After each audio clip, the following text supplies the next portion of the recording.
I constantly stole money from my poor parents for at least 5 years. I think I started stealing money when I was 11. My parents aren't really financially stable, and they worked really hard to provide for me.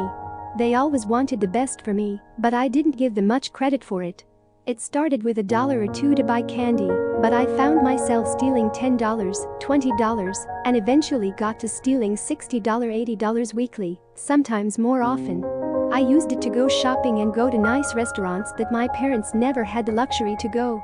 The last time I stole money from them was probably 2 years ago, and I feel terrible about it. I'm still a student, so I don't have a lot of money, and I'm not gonna feel easy about this until I can give them the money back.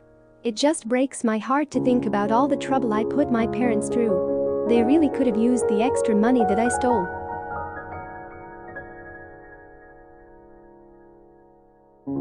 I drunkenly flipped over a parked car one night after work. When I was 21, I used to ride my bike drunk. A lot.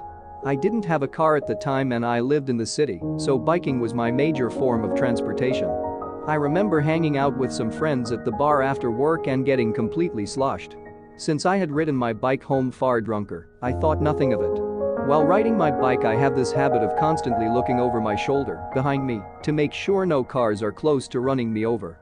Well, this particular night I am going down this street lined with parked cars, and I look over my left shoulder while drunkenly trying to balance my bike. Instead, I slowly rear into a parked car on my right. I sort of recall flipping over my handlebars over the back of their car and coming down, ripping their side view mirror off. I come to face and palms first into the asphalt. My bike's handlebars were all unaligned, so I quickly carried my bike home from there. The next day on my way to work, I walked down that same street again to double-check the damage I had done. The back of their car had a tiny dent from my bike, a large black mark, and their side view mirror was hanging. Whoever's car that was. I'm sorry. I think about it a lot.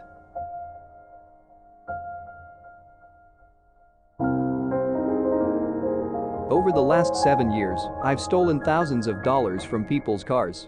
This is a throwaway because obviously I don't want to lose my job or face any legal issues if it's traced back to me. I'm an automotive technician at a very popular car dealership in the US. I service anywhere between 5 to 8 cars a day depending on appointments and day of the week. It all started when one day I was finishing up with a customer's vehicle and I noticed several bills deep between the seat and middle console. Temptation got the best of me, and I looked around to see if any of my coworkers could see me and shoved my hand down and grabbed the cash. I went to the bathroom to count it, and it was $55. I had adrenaline pumping through me for the rest of the day from fear of the customer noticing and reporting it. Days went by, and it never happened. I got addicted to the adrenaline and started looking through people's compartments and all the nooks and crannies of a vehicle. I get a lot of expensive vehicles, and you would be surprised at how many people just shove $20 and $50 bills everywhere in them. Most of the time it's just loose dollar bills and fives from drive-through money and change. I've taken that too. One day I got sloppy and my coworker caught me and asked what I was doing when I was looking under the seats when I was supposed to be working underneath the car. I just said that I thought I lost the keys, and luckily he bought it. I was paranoid after that, so I stopped. In total, I've stolen enough money to buy myself expensive watches, video games including a console, and drinks at the bar with my buddies. I've made modifications to my own car and even bought myself 2 flat screens. I'm still paranoid to this day that my coworkers have seen me but just haven't said anything. I feel guilty, but it doesn't change the fact that I've probably stolen someone's grocery money or kid's birthday money.